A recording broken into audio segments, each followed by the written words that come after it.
gave us an old-fashioned view of what television is. Sure, that screen that came first, I think in 1936 or something, the first black and white screens that came out, that's a very old-fashioned piece of equipment. But it's not about the equipment, it's what's on there and how we interact with it. Good point, and it's also good when panelists don't agree. It makes it a much more interesting discussion. Okay, this is one for Doug. Who here has seen The Annoying Orange on YouTube? Some Annoying Orange fans. Good. You should look it up. It's very funny. What is it? Well, it's a talking orange that lives in a kitchen, and you have to really watch it. But it's very funny, and watch out for the knife. But yeah, the Annoying Orange is a show that went from being a YouTube hit to being a network hit. It was acquired by, I think it was Cartoon Network, and is now mainstream. Do you see this as the shape of things to come? So do you see shows growing online and then getting acquired and getting that lift into, I guess, the real world of grown-up television? What do you think the content creators are going to be doing, and what will their impact be on traditional TV production? I've got one. Thank you.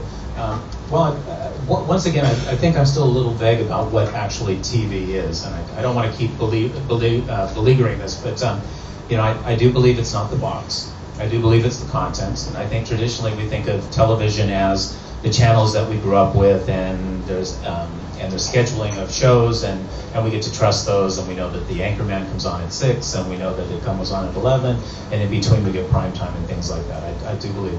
What I do believe is that these shows are going to be seen through a lot more different channels. And because of the fact that you've got so many different channels that are coming up, you have the opportunity for individual content creators to start creating these things like the Orange Show and so forth. And about 2 years ago or 3 years ago, I think it was 2009, so that would be almost 3 years ago, there was a webisode that was being launched in Hong Kong. I was actually really quite proud of it coming up. It was called Lumina, and they did a brilliant job. Yeah, very good. And it was really, really well done, and these people put all their effort into it. Unfortunately, it didn't make the big time like they did. But then we've got lots of other examples, such as Gossip Girl and so forth, which made it huge online, and then it went to the small screen or the more traditional television. But in the future, I kind of think that what we're looking at is we're looking about how big of an audience that you can draw. And I'm not really sure you're going to be able to tie it back to a particular TV channel. Is that what we're talking? The Nat Geos or the Discovery channels or things like that. They're all looking for individual content creators all the time, and they go through.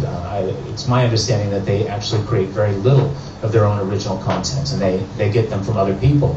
And other people who are lucky enough to come up with something that's interesting and engaging and fits the bill and can drive enough revenue as far as brands putting money into it, enough subscribers in it, will get their airtime.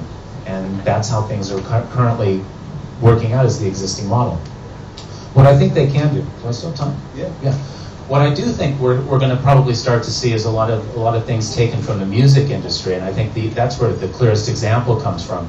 I don't know whether or not you like him or not, but the man's a sensation, or the boy's a sensation. Justin Bieber. I mean, he whatever. It's just a case study. So anyway, he showed up on YouTube, and the next thing you know, he's the number one. And the beautiful girl that's on Glee right now, was on last season, who did the singing in her bathroom, and I think it was in the Philippines and so, is making it big.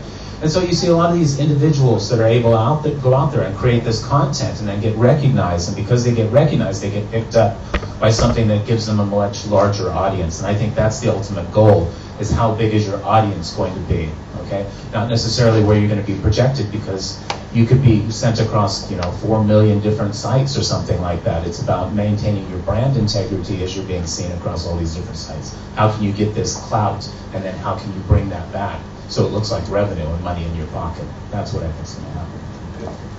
A good point. And I guess the next question is on a similar theme for Jill.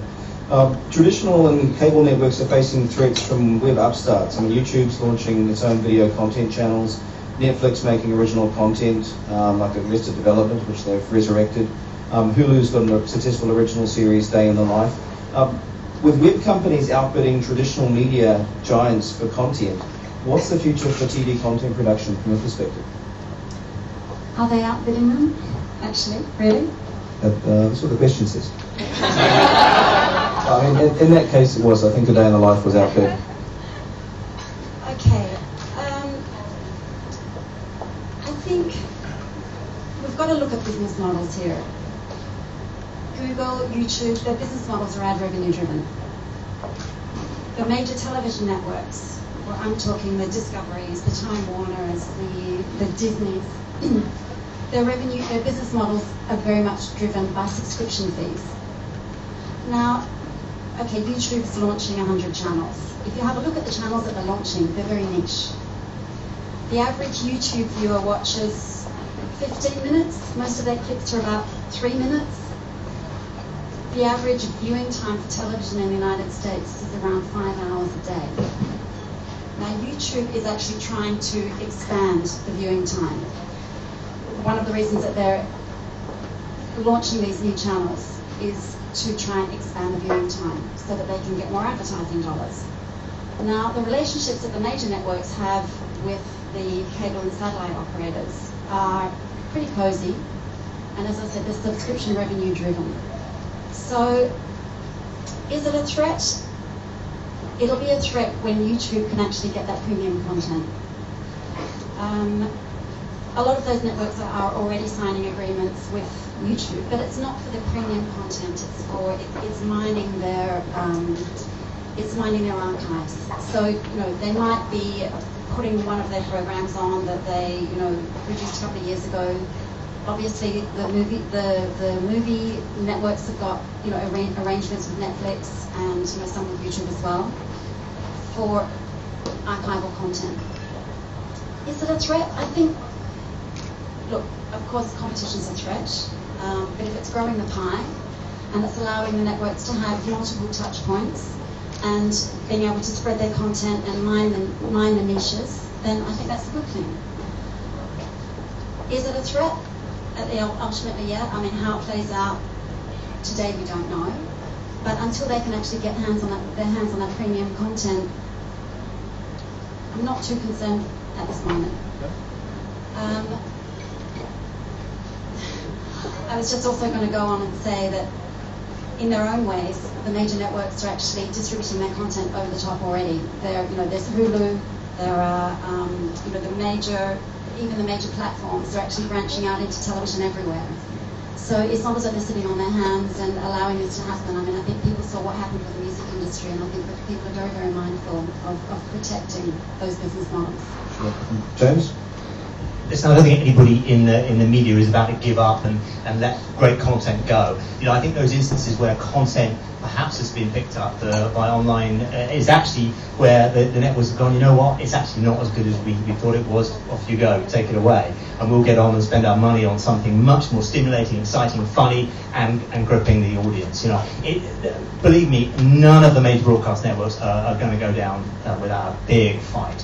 And, they're focusing their efforts on huge event type content which no one can approach at the moment. Take the audiences that things like the Super Bowl are still getting. I think it was 106 million average in the US. Even Madonna, I think, got 48.3 million viewers at one point. When I was working for ITV, we in the UK were focusing on very, very big event and what we call water cooler television, where the next day you've got everybody in the office talking about it. Okay, you cannot afford to miss that television on the night on live at night, because you're going to be left out in the cold the next morning. And that's really what's driving it along. And the big networks are going to continue to focus on those big things, and no one's giving up. Can I just add something to that, actually? I don't know if most of you know this fact. Put your hands up if you do. But last year, the State of the Union address, Obama's State of the Union address, was shifted because it conflicted with the last episode of Lost. It's a sad sign of the times. Now we're going to interrupt our panel discussion for a short ad break.